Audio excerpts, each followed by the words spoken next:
नमस्कार मंडळी, मी सावित्रा डे 4मध्ये तुमच्या सर्वांचं स्वागत करते. नेहमीप्रमाणे सर्व आटपून घेतलं, कामंही आवरली आणि परत एकदा माझ्या कामाला बसले. बघा, कन्स्ट्रक्शन असल्यामुळे एवढी धूळ होते ना झाडांवरती, घरात, भांड्यात, सगळीकडे धूळच धूळ. लगेच आपलं काम करायला घेतलं.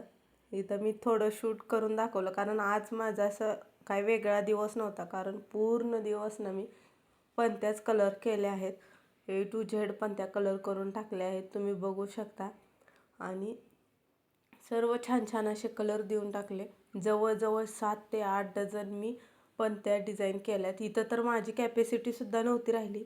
सकाळचं जेवण मी दुपारी 4 वाजता केलं होतं. एवढं थकवा आलता ना बास, तरी पण म्हणलं नाही, आज पूर्ण करायचंच. कारण बाकी खूप काम पडले. रांगोळ्या वगैरे बनवायच्या राहिल्यात, आकाशकंदील पण बनवायचे राहिलेत. आणि बघा, एवढ्या सगळ्या मी पणत्या कलर केल्या. रात्री 9ला हे शूट केलेलं आहे. मी शूट करत होते तर साहेबांनी व्हिडिओ काढून घेतला आहे. चला भेटू डे 5मध्ये.